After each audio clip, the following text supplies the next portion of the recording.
ప్రభువునందు ప్రియమైనటి దేవుని బిడ్డలారా, ఈరోజు మరొక సమయాన్ని దేవుని సన్నిధిలో మనం గడపడం దేవుడు మనకిచ్చినటి గొప్ప అవకాశం.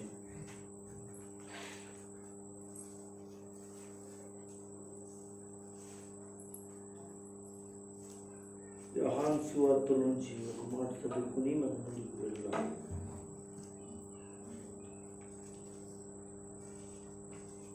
పదహారో అధ్యాయం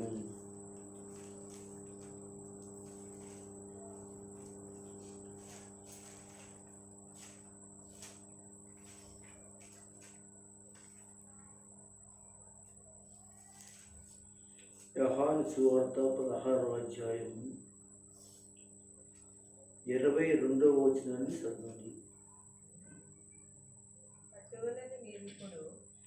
అట్టివలే మీరు ఇప్పుడు దుఃఖపడుచున్నారు కానీ మిమ్మల్ని మరలా చూచెదను, అప్పుడు మీ హృదయము సంతోషించును, మీ సంతోషము ఎవడును మీ ఒత్తిడి తీసివేయడు.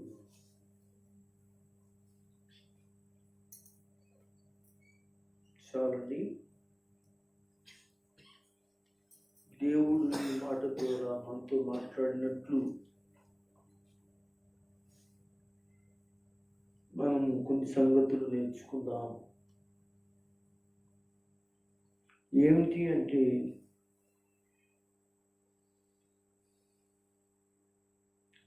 పరిపూర్ణ సంతోషము నీకు కలుగునుగాక అని, పరిపూర్ణ సంతోషం మీకు కలగాలంటే లేక పరిపూర్ణ సంతోషం మీకు కలుగునుగాక అనే అంశం మీద ఈరోజు మనము కొన్ని సంగతులు నేర్చుకుందాం.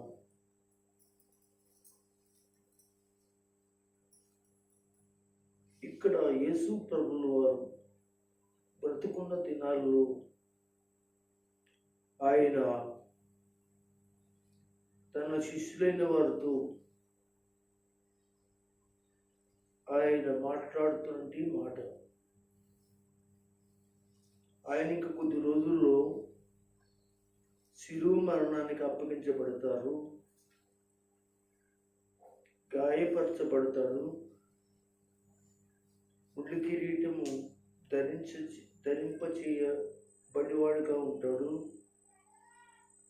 చేతులకు కాళ్ళకు గాయాలు కలిగిన వాడిగా కొద్ది రోజుల్లో ఉంటాడు. అన్న టైంలో ముందుగా తన శిష్యులైన వారితో ప్రార్థనలో గడిపిన తర్వాత, కొంత సందేశాన్ని ఇచ్చిన తర్వాత మాట్లాడుతున్నటి మాట, శిష్యులారా, అటువలే మీరు ఇప్పుడు దుఃఖించుతున్నారు. అంటే ఆయన శిష్యులైన వారు దుఃఖపడుతూ ఉన్నట్లుగా కూడా మనకి కనబడుతుంది. ఇక్కడ మనకి కనబడుతుంది, దుఃఖపడుతున్నారంటే ఆయన చెప్పిన మాటలు ఎలా ఉన్నాయో ఆలోచిద్దాం. ఆయన ఎంత బాధాకరంగా తనను గురించి మాట్లాడాడు.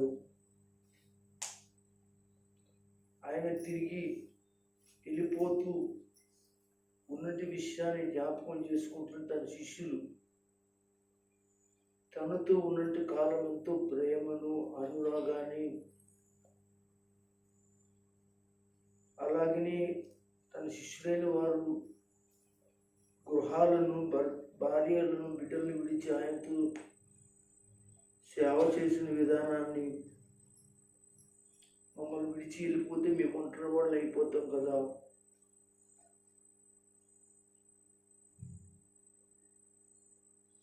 అనేటువంటి ఆలోచన కలిగిన వాడిగా వాళ్ళు ఎంతో దుఃఖిస్తూ ఉన్నారు. వారి దుఃఖం ఎక్కడి వరకు తీసుకెళ్ళిందంటే వాళ్ళ హృదయాలను కలవరపరిచి భయపడి స్థితిలోనికి వెళ్ళారు వాళ్ళు.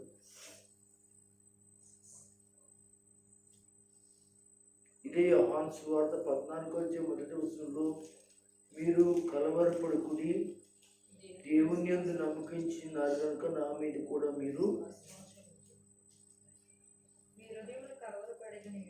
దేవుని యందు విశ్వాసం ఉంచినారు కనుక నా యందు కూడా విశ్వాసం ఉంచుడి.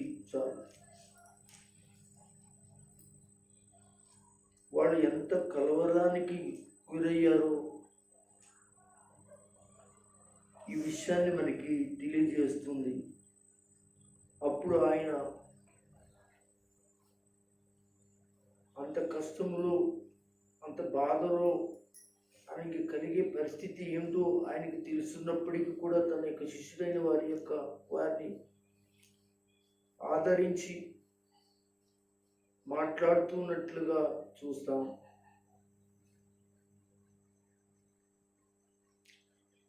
నిజంగా ఒక వ్యక్తి బాధల్లో కష్టాలు కాంచేపుడుకో కుంచేపుడుకో నా మీదకి భయంకరంగా వస్తాయి అనే విషయం తెలిసిన తర్వాత ఆ విషయాన్ని ఎదరవాడికి పంచుకున్న తర్వాత ఆ యొక్క ఎదరవాడు భయంకరమైన పరిస్థితులు మేము ఎదుర్కోవాలి కనుక మీరు లేకపోతే మా జీవితాలు ఏమిటి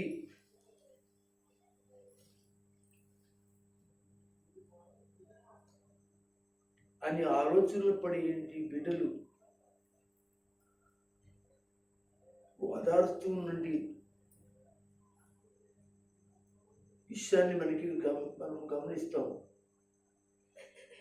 మనకు వస్తున్న కష్టం తెలుసుంది ఎదరు వాళ్ళని మనం ఓదార్చాలి అంటే అసలు సాధ్యపడని విషయం. మన మీదకి నెత్తి మీదకి వస్తున్నది భయంకరమైన కష్టం, నింద, పోరాటము, బలహీనత, రకరకాల శ్రమలు మనకి కలగడానికి సిద్ధంగా ఉన్నప్పుడు, ఈ దగ్గరలో ఉన్నప్పుడు, మన చుట్టూ ఆవరించినప్పుడు ఎదరు వాళ్ళకి మనం చెప్పడానికి, వాళ్ళని సంతోషపరచడానికి, వాళ్ళని దృఢపరచడానికి, మనం త్యాగం చేయడానికి మనము ముందుకు రాలేని పరిస్థితిగా ఉంటుందని మీకు తెలుసు.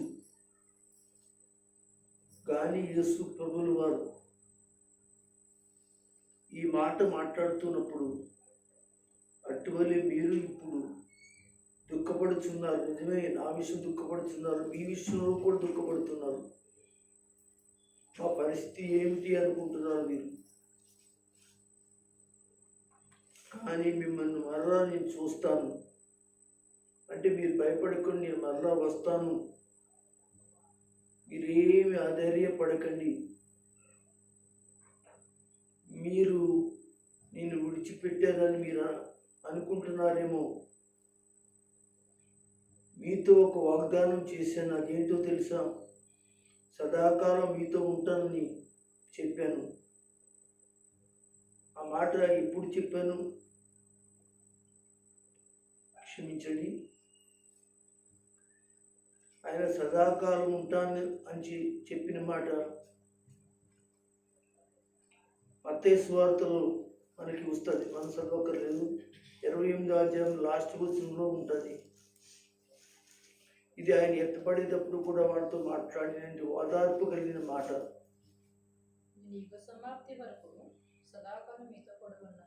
వాళ్ళు ఎంత బాధపడి ఉంటారు, కానీ ఆ మాట ఆయన ఎత్తబడేటప్పుడు మాట్లాడిన మాట, ఆ ఒలీవల కొండ మించి వెళ్ళిపోతున్నప్పుడు ఆయన మాట్లాడుతున్న మాట, కనుక మిమ్మల్ని నేను మరలా చూస్తాను అనే మాట కూడా అక్కడ రాశాడు. మరలా తిరిగి దేవదూత వచ్చి యేసు ఏ రీతిగా వెళ్ళాడో ఆ రీతిగా మరలా వస్తాను అనే మాట. ఇక్కడ దుఃఖంలో ఉన్నట్టు వీళ్ళని ఓదార్స్తూ ఉన్నట్టు విషయం కనబడుతుంది. కానీ మిమ్మల్ని మరలా చూతును, అప్పుడు మీ హృదయం సంతోషించును. మీ హృదయమును ఎవడును ఈ వద్ద నుండి మీ సంతోషమును ఎవడు మీ వద్ద నుండి తీసివేయుడు. వాడి దృఢపరుచుచున్నాడు. ఒక కష్టములో మనం దేవుని బిడ్డలారా దృఢపరచబడడానికి వాక్యమును, పరిశుద్ధతను, పరిశుద్ధాత్మని కలిగి ఉంటే తప్ప ఆ మాట చెప్పలేదు. పౌలు గారు చెప్పగలిగిన వాడిగా ఉన్నాడు. శిష్యులైన వారు చెప్పగలిగిన వారిగా ఉన్నారు. అనేక భక్తులైన వారు దేవుని ఆత్మచేత వారు కష్టాల్లో ఉన్నప్పుడు, ఆయన కూడా కష్టాల్లో ఉన్నప్పుడు కష్టాలు పక్కన పెట్టి వారికి సంతోషంగా వారి జీవితాలకి వాక్య పరిచర్య చేసి దేవుని కొరకు వారు సిద్ధపరిచిన విషయాలు దైవ సేవకులు అనేక మంది మాట్లాడిన వారు కూడా ఉన్నారు. పౌలు గారు వారిలో ఒకడు. ఆయన కూడా ఒక చోట సువార్త చేస్తూ ఉంటే ఆ సమయంలో అనేక మంది వచ్చి ఆయన కొట్టినప్పుడు, రాళ్లతో కొట్టినప్పుడు, ఎన్నో దెబ్బలు తగిలినప్పుడు తన శిష్యులైన వారు వచ్చి చుట్టూ నిలబడ్డారు. అప్పుడు వాళ్ళందరూ వెళ్ళిపోయిన తర్వాత ఎదరికి స్వార్థ చేయడానికి ఎదరి గ్రామాల్లోకి, పట్టణాల్లోకి వెళ్ళిపోయి మళ్ళీ ఏం చేశాడో తెలుసా? మళ్ళీ వెనక్కి రావడం ప్రారంభించాడు. ఎక్కడికి రావడానికి ప్రయత్నించాడు? ఎక్కడైతే మళ్ళీ వెనక్కి రావడానికి ప్రయత్నించాడంటే ఎక్కడైతే దెబ్బలు తిన్నాడో అక్కడికి మళ్ళా రావడానికి ఈ విషయం జ్ఞాపకం చేస్తానంటే ఆల్రైట్గా కష్టాన్ని పొందాడు, దెబ్బలు పొందాడు. మరలా వెళ్తే కష్టమే, మరలా వెళ్తే కొడతారు. కానీ ఆయన ఎందుకు వెనక్కొచ్చాడంటే అక్కడున్న సంఘాన్ని, అక్కడున్న విశ్వాసులను, సహోదరులను బలపరచడానికి, దృఢపరచడానికి ఆయన మళ్ళీ అక్కడికి వచ్చాడంట. చూడండి, అదే క్రీస్తు యేసుకు కలిగిన మనసు అంటే అదే. ఎక్కడుంటుంది మాట? అపోస్తుల కార్యంలో ఉంటుంది. మీకు ఒకసారి దీని మాట ఇలాగే ఉంచండి, మీకు తెలిస్తే చూద్దాం.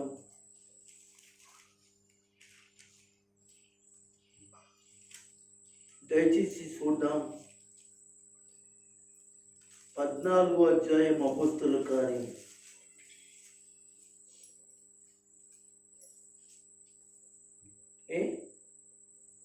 జాగ్రత్తగా మీరు 19 నుండి నేను 22 వరకు ఒకసారి చదవగలరా? గట్టిగా చదవండి. వచ్చి జన సమూహములను తన పక్షమును చేసుకొని పౌలు మీద రాళ్ళు రువ్వి అతడు చనిపోయిన అనుకుని పట్టణం వెలుపలకు అతను తీర్చిరి. అప్పటికే కొట్టేశారు, చెడు కొట్టేశారు, పట్టుకుని పెద్ద పెద్ద రాళ్ళు ఎట్టేసి చచ్చిపోయాడు అనుకున్నారు. పడిపోయినాడు, శ్రో తప్పేశాడు. అయితే శిష్యులు అతని చుట్టూ నిలిచి ఉండగా అతడు లేచి పట్టణంలో ప్రవేశించి మరునాడు బర్నబాతో కూడా దెర్బేకు బయలుదేరిపోయాను. చూసారా, ఇంకో పట్టణానికి వెళ్ళాడు. వారు ఆ పట్టణంలో సువార్త ప్రకటించి అనేకులు శిష్యులుగా చేసిన తరువాత తర్వాత మరలా ఏం చేశాడు? లుస్త్రాకును, ఇకోనియాకును, అంతియోకియాకు తిరిగి వచ్చి. చూసారా, అంతియోకి తిరిగి వచ్చాడు. 19వ వచనంలో అంతియోకి ఉంది కదా, ఇకోనియా ఉంది కదా, మళ్ళీ వెనక్కి వచ్చాడు అంటండి. వచ్చి శిష్యుల మనసును దృఢపరచి, అది అతనికి ఆదరణ లేదు, అతనే దెబ్బలతో ఉన్నాడు, అతనికి ఒళ్ళంతా వాసిపోయి ముఖం అంతా కూడా దెబ్బలు, కాళ్ళంతా దెబ్బలు, శరీరం అంతా దెబ్బలతో ఉన్నాడు. చూడండి ఎంత గొప్ప త్యాగం. తన శిష్యులైన వారిని మరలా దృఢపరచడానికి, సంతోషపరచడానికి, ధైర్యంగా ఉండమని చెప్పడానికి తిరిగి వచ్చిన వాడు ఎవరంటే క్రీస్తు యేసుకు కలిగిన ఈ మనసు ఎవరికంటే పౌలు గారిలో మనకి కనబడుతుంది. అవును, విశ్వాసమందు నిలకడగా ఉండండి. నన్ను కొట్టారు, నన్ను బాధించారు, నన్ను చంపారని స్వార్థలో కానీ, ప్రార్థనలో కానీ, సంఘాలు కట్టడంలో కానీ ఎట్టి పరిస్థితుల్లో కూడా మీరు వెనక్కి వెళ్ళకూడదని, విశ్వాసం నిలకడగా ఉండవల్లని అనేక శ్రమలను అనుభవించి మనం దేవుని రాజ్యంలో ప్రవేశింపవలనని వారిని హెచ్చరించిరి. దేవునికి మహిమ కలుగును గాక. ఇప్పుడు యోహాను సువార్తలోకి వచ్చేద్దాం. ఎందుకు ఆ మాట చెప్పానంటే, యేసు ప్రభు కాదు కానీ యేసు ప్రభు లాంటి జీవితం జీవించిన యేసు శిష్యులు కూడా ఉన్నారు. యేసు శిష్యులే కాదు కానీ యేసు శిష్యులుగా చేసిన అనేక మంది శిష్యులైన వారు అనేక మంది శిష్యులుగా చేసి సేవకు పంపించినటువంటి అపొస్తలుల కార్యములు ఇలాగ లోకమంతా కూడా శిష్యులుగా సేవకులుగా వెళ్ళిపోవడందరూ కూడా వాళ్ళు ఎన్ని కష్టాల్లో, బాధల్లో, నష్టాల్లో, బలహీనతల్లో ఉన్నా కానీ సంఘాన్ని, దేవుని బిడ్డలను బలపరచాలని వారి యొక్క దృఢ విశ్వాసం ఏమిటో తెలుసంటే, దేవుని యొక్క సేవకులది. మేము నష్టపోయినా పర్లేదు, మేము కష్టపడినా పర్లేదు, మేము ఇష్టపడినా పర్లేదు, బలహీనత కన్నా పర్లేదు, కానీ మేము మాత్రము దేవుని సేవలో విశ్వాసులను పడిపోకుండా, విశ్వాసంలో జారిపోకుండా, విశ్వాసంలో శ్రమల్లో కుంగిపోకుండా వాళ్ళని మేము బలపరచాలని దేవుని యొక్క సేవకుడు ఎంతో ప్రయత్నం చేయడానికి దృఢం కలిగినవాడిగా ఉంటాడనే విషయం కొంతమందికే తెలుసండి. సంఘాల్లో అనేక మంది వస్తూ ఉంటారు, వెళ్తూ ఉంటారు, కానీ వాళ్ళు దేవుని యొక్క సేవకుడి యొక్క ఆయన చేస్తున్న పని విషయంలో కొంతమందికి ఆ త్యాగ విషయంలో అర్థం కాని పరిస్థితిలో చాలామంది ఉన్నారు. దేవుని బిడ్డలారా, ఆయన కష్టాల్లో ఉండి మన కష్టాల గురించి మాట్లాడుతూ సంతోషపడుతున్నాడు. ఆయన శ్రమల్లో ఉండి మన యొక్క శ్రమల గురించి ఆయన భయపడకండి అని మనం దృఢపడుతున్నాడు ఆయన అని తెలుసుకోలేనంటి ఈ లోకంలో దేవుని సంఘాల్లో ఉన్న విశ్వాసులారా, దయచేసి ఎప్పుడు తెలుసుకుంటారు దేవుని యొక్క సేవకుడు మీ పట్ల ఇంత త్యాగం చేస్తున్నాడని. అంటే పరిశుద్ధాత్మ దేవుడు మీలో ఉంటేనే ఆ సంఘ నాయకుడి యొక్క కష్టాన్ని, త్యాగాన్ని, ప్రేమను, విధేయతను, మీ పట్ల ఉన్న గౌరవాన్ని మీరు అర్థం చేసుకోగలుగుతారు. దేవునికి స్తోత్రం. దేవుని బిడ్డలారా గమనించండి, పరిపూర్ణ సంతోషము కలుగునుగాక అంటే సంఘానికి, దైవ శిష్యులైన దేవుని పిల్లలకు పరిపూర్ణత, సంతోషం కలిగి దేవుల్లో పడిపోకుండా ఉండాలనేది దేవుని యొక్క తుద నిర్ణయము, తుద ప్రేమ కలిగిన ఆశ ఆయనకి ఆయన ఇష్టం చేస్తున్నాడు. మీరు అర్థం చేసుకోండి. అందరూ అర్థం చేసుకోకపోయినా కొంతమంది అయినా దేవుని సేవకుని అర్థం చేసుకోవాలి. అర్థం చేసుకున్న మీరు అనేక మందికి చెప్పాలి. వాళ్ళు ఏమనుకున్నా కానీ ఆయన కష్టాల్లో ఉన్న మన కష్టాలు పంచుకుంటాడు ఆయన, మన బాధలో ఉన్న ఆయన బాధలు పంచుకుంటాడు ఆయన మనం సంతోషపెట్టడానికి ఆయన యొక్క సంతోషాన్ని ఏం చేసుకుంటాడు, దుఃఖంగా మార్చుకుని, దుఃఖం ఉన్నప్పటికీ కూడా ఆయన ఎంతో సంతోషంగా మన మధ్యలో ఉండటం, దేవుని పని చేయటం మనకి ఆశీర్వాదకరమని సంఘంలో కొంతమంది మరి కొంతమందికి తెలియని వాళ్ళకి తెలియజేస్తుంటే దేవుని ప్రేమ అర్థం చేసుకుంటారు. ఇక్కడ 16వ అధ్యాయంలో 22వ వచనంలో, అట్టి వల్లే మీరు ఇప్పుడు దుఃఖపడుతున్నారు కానీ మిమ్మల్ని మరలా నేను చూస్తాను. అంటే ఆయన మరలా వస్తాడు. అది ఇందాక చెప్పాను. అపొస్తలుల కార్యంలో ఆయన వెళ్ళిపోతుంటుంటే గలిలయ మత్స్యకారులు మీరు వెళ్ళిపోతున్న యేసు చూస్తున్నారు కనుక తిరిగి వస్తాను. ఆయన వెళ్ళిపోయినప్పుడు కూడా ఆయన మీతో ఉంటానని మత్తయ్య గారు 28వ అధ్యాయం లాస్ట్ వచనంలో సదాకాలం మీతో ఉంటానని పరిశుద్ధాత్మిక వాగ్దానం మనకి కనబడుతుంది. దేవుని వల్ల మీరు గమనించండి. అప్పుడు మీరు ఎలా ఉండాలి? మీ హృదయమును సంతోషించును. అప్పుడు నన్ను చూసినప్పుడు అయితే మీ సంతోషం ఎప్పుడు ఎవడు కూడా మీ వద్ద నుండి తీసివేయడు. దేవునికి స్తోత్రం. ఇలా తీసివేయడు అనే సందర్భాలు మనం జ్ఞాపకం చేసుకుంటే, దేవుని మాటలు యందు నిండుగా మనసుతో లక్ష్య పెట్టిన వారికి సంతోషం ఎప్పుడు దూరం అవుదండి. మళ్ళా చెప్తున్నాను, దేవుని మాటలను యందు దేవుని మాటలు యందు నిండు మనసుతో లక్ష్య పెట్టి ఉన్న వాళ్ళకి ఎప్పుడు కూడా సంతోషం దూరం అవుదండి. అంటే దేవుడు దగ్గరగా ఉంటాడు. దేవుడు దగ్గరగా ఉంటే సంతోషం. చూద్దాం అపోస్తలుల కార్యం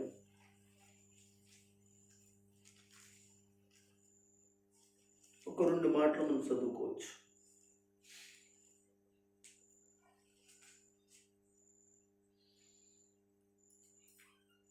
ఎనిమిదో అధ్యాయం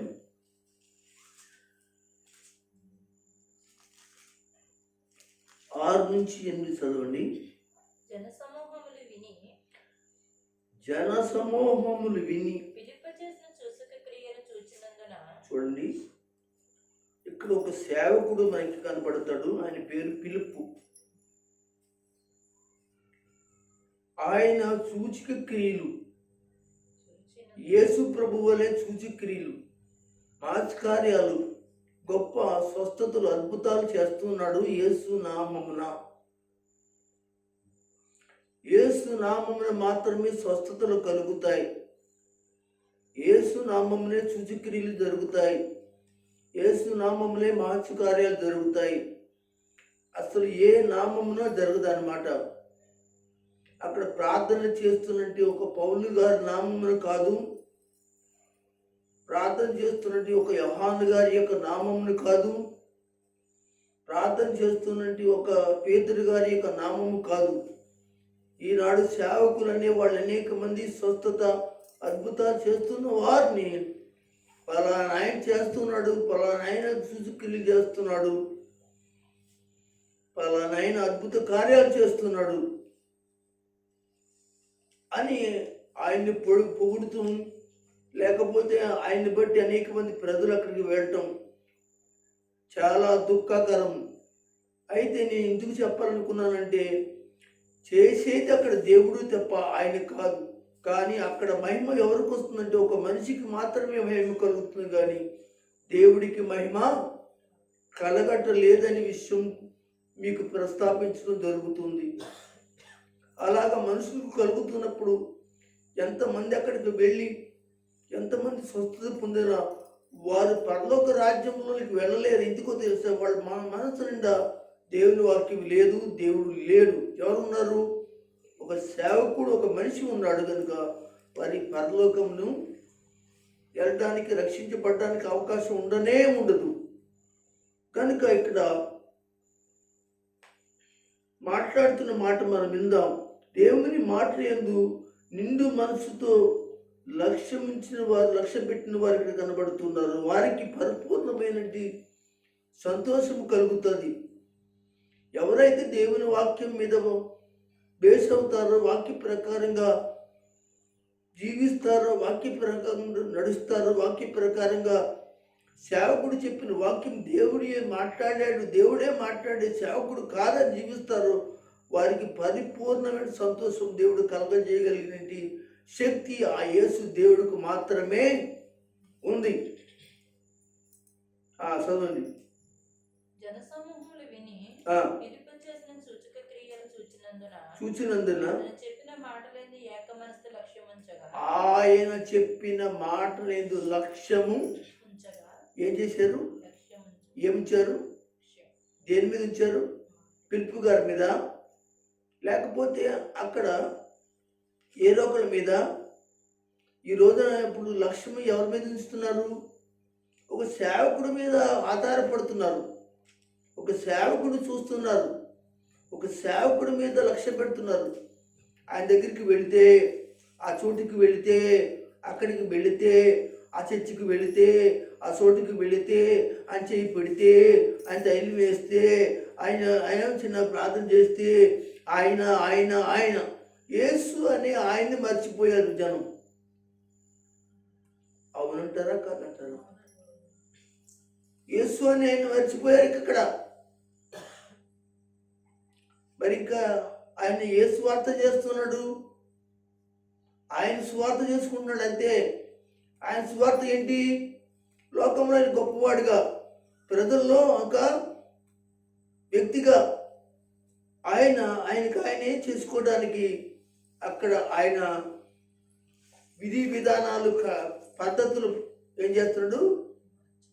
అక్కడ ఏర్పాటు చేస్తున్నాడు. ప్రజలందరూ దానికి కట్టుబడి ఆ విధంగా సేవకుడిని మీద మాత్రమే ఆధారపడుతున్నటువంటి పరిస్థితులు కనపడతాయి. దేవుని బిడ్డలారా, అలాంటి వారు ఎంత కాలం ఎన్ని చోట్ల ఎక్కడికి వెళ్ళినా వాడి జీవితంలో సంతోషం సమాధానం ఉండదు. దేవుని బిడ్డలారా, సంతోషము సమాధానము దేవుడు ఒక్కడే కలగజేయగలడు. అది మనుషుల వల్ల జరగదు, ఇతరుల వల్ల జరగదు, లేకపోతే నాలాంటి సేవకుల వల్ల సంతోషము సమాధానము కలగదని చెప్పడానికి ఈ అంశం మనకి ఎంతో అవసరం. అందుకే మనం పాడతాం కదా, ఒక పాట పాడతాం కదా. ఏం పాట అది? సంతోషం ఎక్కడ ఉందని సమాధానం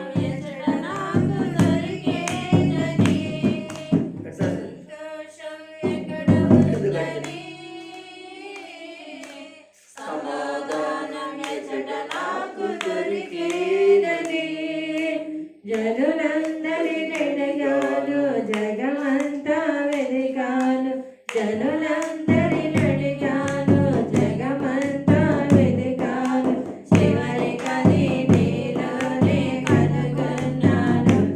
అయ్యా చివరికది నీలోనే కనుగొన్నాను. పాట ఎంతో మందిని అడిగారట. చివరాఖరికి ఎవరి వల్ల అవ్వదు, పాస్టర్ గారి వల్ల అవ్వదు, పాస్టమ్మ గారి వల్ల అవ్వదు, విశ్వాసుల వల్ల అవ్వదు, అనగా పెద్ద రెండు వల్ల అవ్వదు, లక్షల కొద్ది ప్రజలు నడిపిస్తున్నట్టు నాయకుడైన సేవకుడు వల్ల అవ్వదు, కానీ అది యేసయ్య వల్లనే జరుగుతుంది. అప్పుడే సంతోషము సమాధానం. ఈ రోజున సంతోషం కోసం సమాధానం కొరకు ఎంతమంది ఎదుగుతున్నారండి. ఎంతమంది నిరీక్షిస్తున్నారండి. మా ఇంట్లో సంతోషం లేదండి, మా ఇంట్లో సమాధానం లేదండి, మా ఇంట్లో సంతోషం లేదండి, నా బిడ్డ వల్ల సంతోషం లేదండి, నా భార్య వల్ల సంతోషం లేదండి, నా బిడ్డల వల్ల సంతోషం లేదండి, నా భర్త వల్ల సంతోషం లేదండి, నా బంధువుల వల్ల సంతోషం లేదండి, నా అల్లుడి వల్ల సంతోషం లేదండి, నా కూతురు వల్ల సంతోషం లేదండి. ఇలాగా చెప్పుకుంటూ ఉన్నవారు ద్వారా దయచేసి నిజంగా ఎంతోమంది కుటుంబాలు సంతోషానికి దూరం అయిపోయారు, సమాధానానికి దూరం అయిపోయారు, చాలా భయంకరమైన పరిస్థితుల్లో ఉన్నారు. యేసు దేవుడు అంటున్నాడు, నేను నీకు సమాధానం సంతోషాన్ని ఇస్తాను, నా దగ్గరికి రా.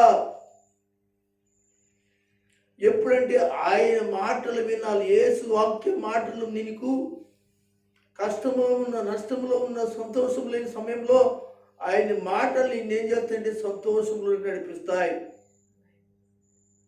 ఇది నిజము దేవుని బిడ్డలారా, ఇది అబద్ధం కాదు. యేసు దగ్గరికి వచ్చిన వాడికి మాత్రమే, ఆయన మీద లక్ష్యం ఉంచిన వాళ్ళకి మాత్రమే, ఆయన మీద మనసు పెట్టిన వాళ్ళకి మాత్రమే అది అర్థమవుతుంది. దేవుని బిడ్డలారా, ఇక్కడ అంటాడు జనసమూహములు, చదవండి. జనసమూహములు విని ఫిలిప్పు చేసిన సూచక క్రియలు చూచినందున అతను చెప్పిన మాటలని ఏక మనసుతో లక్ష్యముంచగా. ఎవరి మాటలు అయ్యి? పిలుపు మాటలు. పిలుపు మాటలు ఎవరి మాటలు? రక్షకుడైన యేసు క్రీస్తు వారి యొక్క సువార్త మాటలు కాదు. కింద చెప్పుకొస్తాడు ఏ మాటలు చదవండి. అనేకులు పట్టిన అపవిత్రాత్మలు పెద్ద కేకలు వేసి వారిని వదిలిపోయాను. పక్షవాయు గల వారిని, కుంటి వారిని అనేక అందుకే ఆ పట్టణంలో మిగులు సంతోషము కలిగెను. దేవుని స్తోత్రం. మీకు కావాలంటే ఇక్కడ చెప్తాడు 4-5 వచనాల్లో చూడండి. కాబట్టి చెదరిపోయిన వారు సువార్త వాక్యం ప్రకటించుచు. ఆగుదాం. పిలుపు చెప్పిన మాటలే మాట్లాడి, అది దేవుని మాటలే, తన సొంత మాటలు కాదు. ప్రకటించుచు సంచారం చేసి. అప్పుడు ఫిలిప్పు సమరయ పట్టణానికి వెళ్ళి క్రీస్తును వారికి ప్రకటించుచుండెను. అదనమాట, యేసుని చెప్తున్నాడు, యేసు గురించి మాట్లాడుతున్నాడు. అదే ఇక్కడ చెప్తున్నాడు. జనసమూహములు విని ఫిలిప్పు చేసిన సూచక్రియలు చూచి అతడు చెప్పిన మాటలు ఏ మాటలండి? దేవుని గూర్చినంటి సువార్త, క్రీస్తుని గూర్చిన మాట. దేవునికి స్తోత్రం. అప్పుడు ఆ మాటలు విన్నవాడి జీవితాల్లో చీకటి వెళ్ళిపోయిందండి, అపవాదం వెళ్ళిపోయిందండి, దురాత్మ వెళ్ళిపోయిందండి. కష్టపెట్టేది, నష్టపెట్టేది, ఇబ్బంది చేసేది, సంతోషం లేకుండా సమాధానం లేకుండా చేసేది దురాత్మ ఏమైపోయిందంటే ఆ పట్టణంలో ఉన్నట్టు అనేక మంది ఉన్నట్టు ఆ పరిస్థితి అంతా తొలగిపోయి పట్టణం అంతా ఎలా ఉందట? సంతోషం సంతోషం కలిగినట్లుగా మనం చూస్తాం. అంతకుముందు ఆ పట్టణం ఎలా ఉంది? చీకట్లో ఉంది, కష్టాల్లో ఉంది, శ్రమల్లో ఉంది, సమాధానం లేని పరిస్థితిలో ఉంది, సంతోషం లేని పరిస్థితిలో ఉంది. అక్కడికి దేవుని సువార్త వెళ్ళింది, దేవుని వాక్యం వెళ్ళింది. ఏ ఇంటిలో దేవుని వాక్యం ఉంటుందో, ఏ ఈదిలో దేవుని వాక్యం ప్రకటించబడుతుందో, ఏ ఊర్లో అనగా దేవుని వాక్యం ఉంటుందో, ఎక్కడ దేవుని మాటలు ఉంటాయో, ఏ ఇంట్లో దేవుని మాటలు ఉంటాయో ఆ ఇంటి వారికి సంతోషం పరిపూర్ణం చేయగల యేసు ఒక్కడు మాత్రమే. ఆయన మాటలు అలాగా వారిని తీర్చిదిద్దగలవని చెప్తున్నాను. కష్టం ఉంటుంది, బాధ ఉంటుంది, శ్రమ ఉంటుంది, కానీ వాటిని ఏ విధంగా సాల్వ్ చేసుకోవాలనే ఒక సంతోషమైన పద్ధతిని దేవుని వాక్యం మనకి నేర్పి మనల్ని పరిపూర్ణమైన సంతోషంలోకి నడిపిస్తాడు దేవుడు. రెండవ మాట చదువుకుందాం. కీర్తన గ్రంథం. పాపం అనే శరీరం నుండి విడిపించినప్పుడు నీకేం కలుగుతుందో తెలుసు అంటే సంతోషం కలుగుతుంది. అంటే యేసుక్రీస్తుని అంగీకరించి వాక్యం ద్వారా నమ్మి బాప్తిసం పొందినప్పుడు పాపాలన్నీ పోతాయి.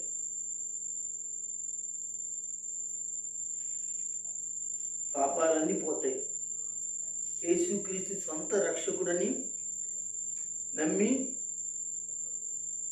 ఆయన సన్నిధిలో మారుమనసు పొంది రక్షించబడి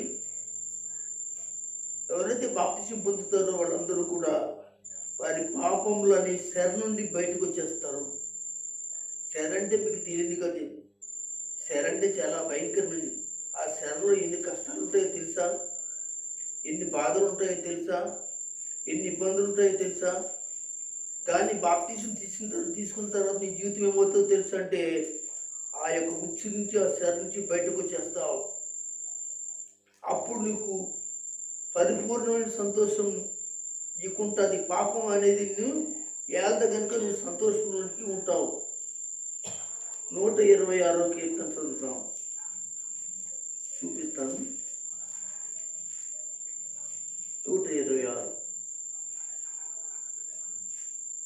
1వ వచనం 2వ వచనం చదువు. ఆ సియోనుకు తిరిగి వచ్చిన వారు ఎక్కడికి తిరిగి వచ్చిన వారు? కొంతమంది తిరిగి వచ్చారట. అమ్మా ఒకసారి వాక్యమే ఇక అర్థం అవడానికి వాక్యం కొంచెం చెప్తాను నీకు. కొంతమంది తిరిగి వచ్చారంట. నాకు చూడండి, కొంతమంది తిరిగి వచ్చారంట. వాళ్ళు ఎక్కడికి వెళ్ళారు అంటే చెరలోకి వెళ్ళిపోయారు అనమాట. ఇది నీకు అర్థం అవ్వాలంటే వాక్యం చెప్పి చదివితే సరిపోదు. తిరిగి వచ్చారు. ఎక్కడికి తిరిగి వచ్చారు? ఒక చెరలో బంధించబడ్డారు. ఒక రాజు చేతులు చిక్కబడి తీసుకెళ్ళిపోబడిన తర్వాత వారు తిరిగి వస్తున్నప్పుడు, విడుదల పొందినప్పుడు, వారు విడిపించబడి దేవుని చేత మరలా దేవుని పట్టణమని దేవుని సన్నిధికి తిరిగి దేవుని వద్దకు వారు వస్తూ ఉన్నప్పుడు వారికి కలుగుతున్నట్టు మహా ఆనందము సంతోషము పట్టలేనిదని మనం చదువుకుంటున్నాం. ఇక్కడ సియోను అంటే దేవుని పట్టణం, దేవుని మందిరం ఉండే చోటు. సియోను అంటే దేవుని సన్నిధి, సావాసం కదా, పాట ఉంది కదా. సియోను పాటలు సంతోషముగా పాడు,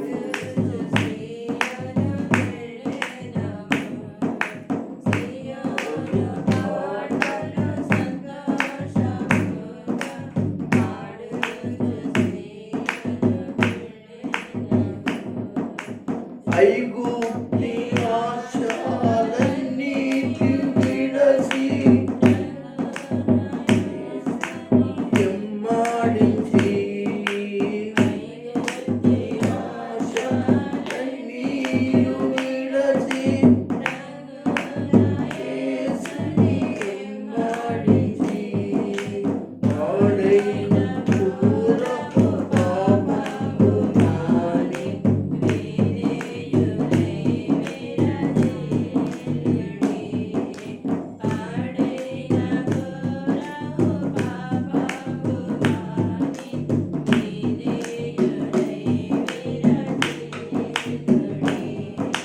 సియోను పాటలు సంతోషముగా పాడుచు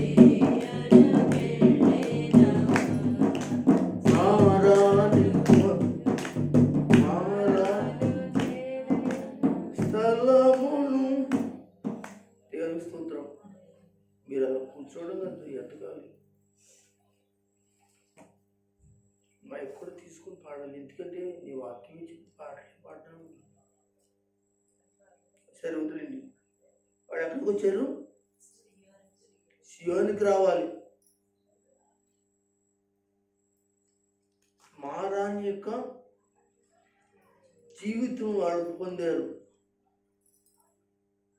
మధురమైన జీవితాన్ని దేవుని దగ్గర పొందారు. సియోనుకు తిరిగి వచ్చిన వారు యెహోవా చెరలో నుండి విడిపించినప్పుడు మనము కళ్ళ కంటి వారి వలె నుంటిమే.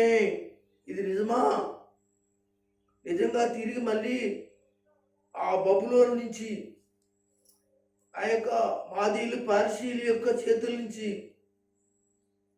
ఆషూరుల యొక్క చేతుల నుంచి, మరలా ఆ భయంకరమైన సాతానిక ఉచ్చుల నుంచి తిరిగి మన దేశం యూదా దేశానికి యెరూషలేమునికి రావటం, ఇదంతా నిజమైన ఒక కల కన్నట్లుగా వారి జీవితంలో కనబడుతున్నట్టు మాట. వారి నోట నిండా ఏముందట? నవ్వు ఉంది. Praise the Lord. మా నాలుక ఆనందగానము నిండి ఉండిను.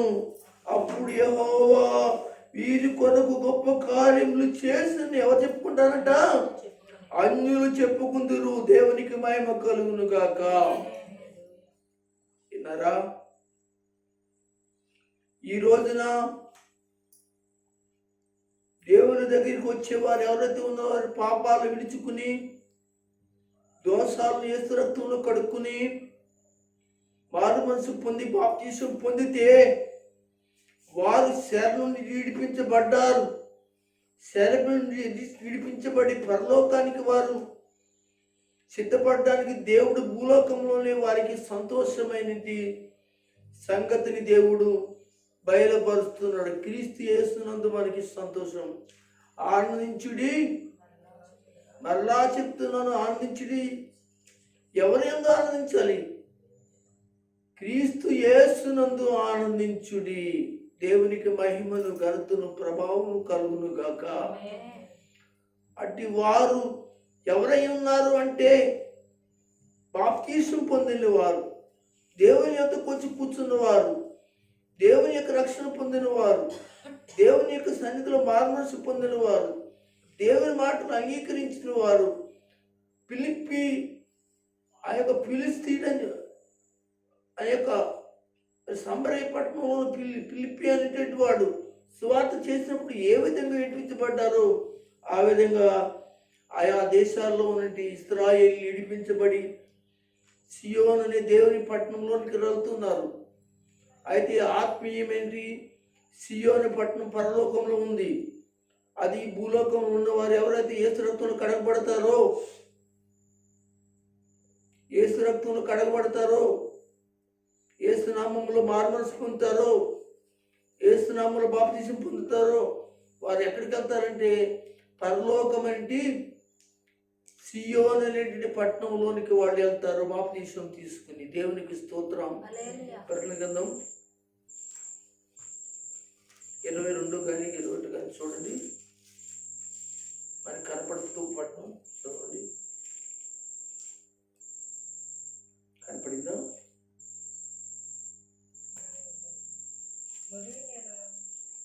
ఉండండి.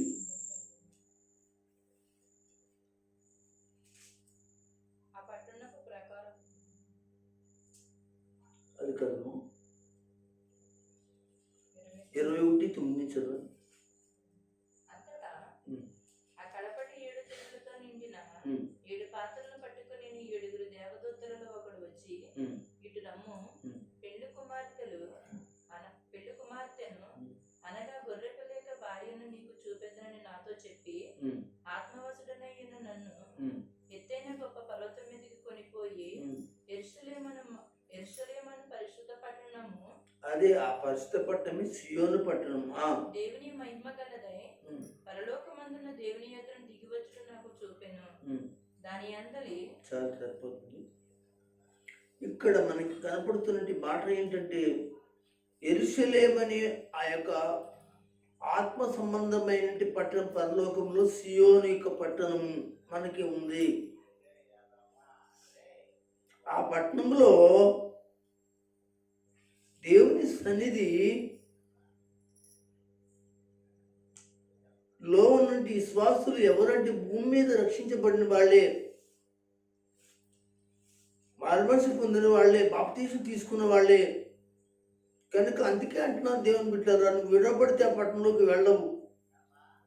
నా భార్య నాకు అడ్డు, నా బిడ్డలు అడ్డు, నా భర్త అడ్డు, ఇంకొకరు అడ్డు అంటే ఏమో రేపొద్దు నీ పరిస్థితి ఎలా ఉంటుందో తెలియదు. కానీ నువ్వు ఇంత భక్తి చేసి ప్రార్థన చేసి నీవు దేవుని నమ్మిన తర్వాత ఆ రక్షణ పొందకపోతే, ఆ యొక్క బాప్టిజం పొందకపోతే ప్రభు అయిన దేవుడు నిన్ను ఆ పట్టణంలోనికి తీసుకోవడానికి ఇష్టపడనే పడ్డు. ఎందుకంటే ఇదిగో ఆయన వాక్యం చెప్పినట్లుగా రక్షించబడిన వాళ్ళు ఆ యొక్క పట్టణ మతస్థులు చెబుతాడు, ఇతడు పిండి వస్త్రమును, ఏ వస్త్రాన్ని ఇక్కడ ఏం చెప్తాడు, ఆ యొక్క పెండ్లి కుమార్తె ఏ వస్త్రం ధరించుకుందో తెలుసు, పెండ్లి వస్త్రం ధరించుకుంది. దేవునికి మహిమ చెప్పండి, హల్లెలూయా చెప్తాను. ఏ వస్త్రం? పెళ్లి వస్త్రం ఎలా ఉంటుందండి?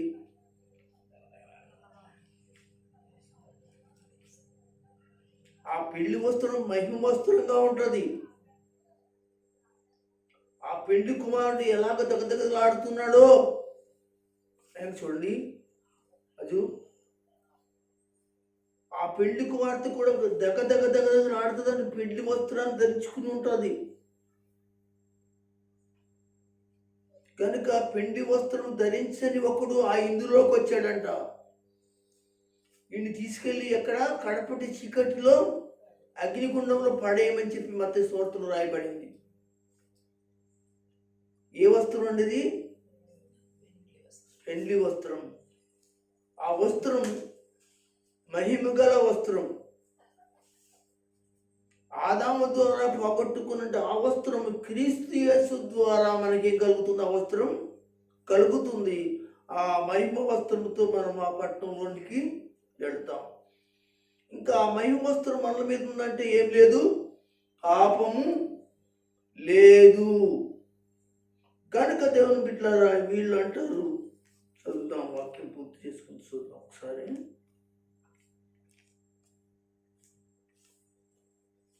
కీర్తన గ్రంథం తీయండి, ఇందాక చదువుకున్నాం కదా, ఇంటది ఒకసారి చదవండి. 126.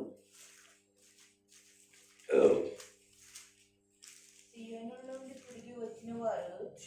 తిరిగి వచ్చిన వారు యెహోవా చెరలో నుండి రప్పించబడినప్పుడు మనము కళ్ళ కన్ని వారి వలె ఉంటిమి, మన నోటి నుండి మన నోటి నిండా నవ్వు ఉన్నది, మన నాలుక ఆనందగానంతో నిండి ఉన్నది.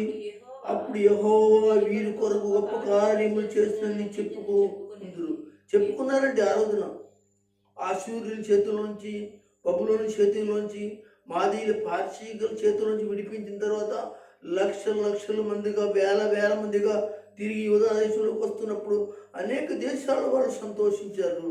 అలాగే వాళ్ళు కూడా సంతోషించారు.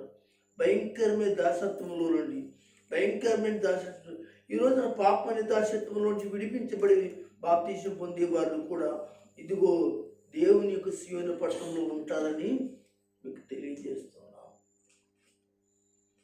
వెనకబడిన వారి పరిస్థితి అది నీకు మేము చెప్పలేము.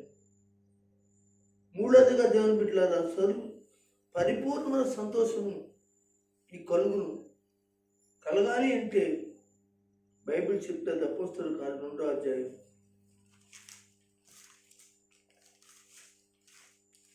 సావాసం ఉండాలండి. సావాసం, దేవుని సావాసం చెయ్యాలట.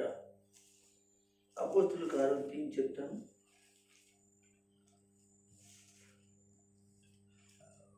ఒకసారి నేను కూడా తీసుకున్నాక చెప్తాను. 2వ అధ్యాయం 46-47 వస్తుంది. దేవునితో సావాసం చేయాలి. అది మరియు చూడండి, ఇక్కడ రాయబడిన మాట ఏంటంటే 46-47 వచనాల్లో అపోస్తలుల కార్యం 2వ అధ్యాయంలో, మరియు వారి ఏక మనస్కులే ప్రతి దినము దేవాలయంలో తప్పక కూడుకునుచు ఇంటింట రొట్టె విడుచుచు దేవుని స్తుతించుచు, చూడండి, ప్రజలందరి దయ పొందిన వారై ఆనందముతో నిష్కపటమైన హృదయముతో ఆహారం పుచ్చుకొనుచుండిరి. మరియు ప్రభు రక్షణ పొందుచున్న వారు అనుదినము చేర్చబడుచున్నారు. అంటే బాప్తీసములు పొందుకుంటున్నారు. ఆ బాప్తీసం పొందుకుంటడం వల్ల వాళ్ళకి ఏం కలుగుతుంది? ఆనందం కలుగుతుంది. వాళ్ళు ఎక్కడ చేర్చబడుతున్నారు? దేవుని సావాసంలో. సంఘ సహవాసంలో పక్కన పెట్టండి, సంఘ సహవాసంలో ఉండాలి. మొదట దేవుని సహవాసం కలిగి ఉంటే, నువ్వు దేవుని సహవాసంలో ఉంటే సంఘ సహవాసంలో నిలబడేదానిగా ఉంటావు. కనుక ఈ రాత్రి నీకు పరిపూర్ణమైన సంతోషం నీ ఇంట్లో లేదు, పరిపూర్ణమైన సంతోషం నీ జీవితంలో లేదు, పరిపూర్ణమైన సంతోషం నీ భర్తలో లేదు, పరిపూర్ణమైన సంతోషం నీ యొక్క కుటుంబంలో లేదు. ఎక్కడ చూసినా ఇదేనండి. ఏ గ్రామం వెళ్ళినా, ఏ దేశం వెళ్ళినా, ఎక్కడికి వెళ్ళినా సమాధానం, సంతోషం లేని కుటుంబాలు కనపడతాయి మనకి. కనుక దేవుని వారు దయచేసి మన జీవితాల్లో మనకి పరిపూర్ణమైన సంతోషం కలిగినట్లు దేవుడు అవకాశం ఇచ్చుతున్నాడు. కనుక వారు ఏక మనసుకుల ప్రతి దినం దేవాలయంలో వారు తప్పక కూడుకుంటూ రొట్టె విరుచుతున్నారు. అంటే రొట్టె విరిచి వాళ్ళు ఎవరంటే బాప్తీసము పొందేవారు మాత్రమే. ద్రాక్షారసం తాగిన వారు ఎవరు? ఇదిగో బాప్తీసం పొందేవారే. దేవుని స్తుతించుచు, ప్రజలందరూ దయ పొందుచు ఆనందంతో మేము రక్షించబడ్డాం, మేము విడిపించబడ్డాం, మాకు ఇంకా దేవుడు పిలిస్తే, మాకేదైనా జరిగితే, మాకేదైనా హఠాత్తుగా జరిగితే మేము తిరిగి నరకంలోకి వెళ్ళాం, కానీ తిరిగి పరలోకానికి వెళ్ళడానికి మేము మంచి కృపని పొందాం అని చెప్పుకున్నట్టు వారి జీవితాలు ధన్యములు. దేవుని బిడ్డలారా, వారి యొక్క సంతోషం పరిపూర్ణం కలిగినట్లుగా దేవుడు చేయబోతున్నాడు ఈ వాక్యం వలన. కనుక నువ్వు రక్షణ పొందావా, మారుమనసు పొందావా, పాపం విడిచిపెట్టావా, బాప్తిసంలోనికి వచ్చావా, వాక్యానుసారంగా నీవు ఉన్నావా? అందుకే అంటాడు, నమ్మావు నిజమే, కానీ ఏం లేదు నీకు. నమ్మి ఏంటి లాభం? నమ్మి ఎన్ని కానుకలు ఇస్తే లాభం? ఈ నమ్మి ఏంటి నీ పరిస్థితి? అదొక దుప్పలు అయిపోతుందేమో ఒక రోజున. అప్పుడు ఈ పరిస్థితి ఏ విధంగా ఉంటుందేమో. అప్పుడు బాప్తీసం పొందకపోతే దేవుని బిడ్డలారా దయచేసి ఇదిగో దేవుడు అంటాడు, నమ్మి బాప్తీసం పొందమని చెప్తాడు ఆయన, మాట్లాడుతున్నాడు ఆయన. ఇదిగో వాక్యం చెప్తుంది కనుక ప్రజలందరూ అనగా దయ పొందిన వారై ఆనందంతో నిష్కపటమైన హృదయంతో ఆహారం పుచ్చుకొనుచున్నారని అనుదినము వారి ఎవరైతే దేవుని దగ్గరికి వచ్చి బాప్తీసాలు ప్రతిరోజు బాప్తీసాలు జరుగుతున్నాయి ఏంటండి, ప్రతిరోజు బాప్తీసాలు అపోస్తలిస్తున్నారట. ఆ రోజు ఈ రోజు ఆ రోజు ఆదివారం శనివారం మంగళవారం బుధవారం కాదు, వాక్యం ఇన్నింటినే మారడం, వాక్యం ఇన్నింటిని యేసు విశ్వసించిన వెంటనే వారి బాప్తీసం పొందడం. దేవునికి మహిమ కలుగుగాక. పౌలు గారు కూడా అంతే, వెంటనే దేవుడు దర్శించి కానీ వెంటనే ఏం చేశాడో తెలిసి మార్మల్స్ పొంది నాకు ఈ రోజు రాత్రి నాకు బాప్తీసం ఇస్తాడంటే అర్ధరేతుడు గాడి అననీయ అనే సేవకుడు బాప్తీసం ఇచ్చాడు. దేవునికి స్తోత్రం, దేవునికి మహిమ కలుగుగాక. దేవుని బిడ్డరా, ఈ వర్తమానం విన్న తర్వాత మీరు మారాలి, మీతో పాటు మారవలసిన వారికి మారడానికి అవకాశం, మీరు మార్గం చూపించాలి. కానీ అడ్డు మాటలు చెప్పి ఆటంకాలు చెప్తే రేపొద్దున వాళ్ళ ఆత్మకు మీరే జవాబు చేసేవారై ఉన్నారు. అలాగ చేసేవారై ఉంటే అది కూడా దేవుని లిస్టులో ఒక పాపం అని దేవుడు రాస్తూ ఉన్నాడు మరొక చోట. కనుక దేవుని బిడ్డలారా, మనము ఎంతవరకు అంటే ఎంతకాలం దేవుడి దగ్గరికి వచ్చినా కానీ నీకు బాప్తీసం లేకపోతే కష్టమమ్మా. మారు మనసు పొంది దేవుని దగ్గరికి వచ్చిన తర్వాత వాక్యం విశ్వసించిన తర్వాత నీకు కలిగి ఉండవలసింది బాప్తీసం. అదే కొర్నేలుతో మాట్లాడినట్టు మాట, అతనికి ఏం తక్కువ. అలాగే సరసాల నాయకుడితో మాట్లాడిన మాట ఏం తక్కువ. రోజులు గడవలేదు, దినాలు గడవలేదు, ఏ టైం ఎలా జరుగుతుందో తెలీదు, ఎలా ఉంటాము. ఇన్న మాట వెంటనే వాళ్ళు విశ్వసించి నిజంగా దేశ మార్గం గొప్పది కనుక ఈ రోజున ఎన్ని వందల సార్లు ఎన్ని ప్రసంగాలు వింటున్నావు దేవుని మార్గాన్ని గురించి. నీలో మార్పు చెందనంటి వాళ్ళు ఎంతోమంది లోకంలో ఉన్నారని మీకు తెలియజేస్తున్నాం. అలాంటి వాళ్ళు బాధలు, కష్టాలు, సంతోషం లేని పరిస్థితులు ఎందుకో తెలుసు, సైతాను వాళ్ళని సంతోషంలోనికి నడిపించలేకుండా ఉన్నాడు. ఎందుకంటే వారి మీద సాతాను క్రియ జరుగుతుంది కనుక వాళ్ళకి ఎక్కడ సంతోషం ఉంటుంది. కనుక వాళ్ళకి సంతోషం రావాలంటే బాప్తీసంలోనే ఉంటుంది. దేవునికి స్తోత్రం. ఫిలిప్పు ఒక నపుంసకుడికి బాప్తీసం ఇచ్చిన తర్వాత అతడు ఆనందముతో వెళ్ళిపోయాడటండి. కనుక ఒక సేవకుడు కూడా ఒక ఆత్మ పాపం నుంచి బయటకు వచ్చిందని సంతోషంతో ఆనందిస్తాడు. పరలోకానికి ఆత్మ భూలోకం నుంచి పరలోకానికి చేర్చబడుతుందని సంతోషిస్తాడు ఒక సేవకుడు. అలాగే ఫిలిప్పు కూడా సంతోషించినట్లుగా మనము అపోస్తలుల కార్యంలో రాయబడుతుంది 8వ అధ్యాయం చదవనక్కర్లేదు. కనుక దేవుని బిడ్డలను ముగిస్తున్నాను. కనుక మనం ప్రార్థన చేద్దాం. అనేక మంది గ్రామాల్లోనూ పట్టణాల్లోనూ అనేక మంది పరిచర్య ద్వారా, అనేక సేవకుల పరిచర్య ద్వారా, అనేక మంది దైవజనుల ద్వారా వాక్యం ఇచ్చిన ప్రజలందరూ మార్చబడి బాప్తీసం పొంది రక్షించబడి పాల్మనసు పొంది దేవుని ఎదుట బాప్తీసం పొందినట్లుగా వారందరి కొరకు మనం ప్రార్థన చేద్దాం. దేవుడు ఈ మాటను మన అందరి విడుకలో ప్రభు దీవించి ఆశీర్వదించును గాక. ఆమేన్.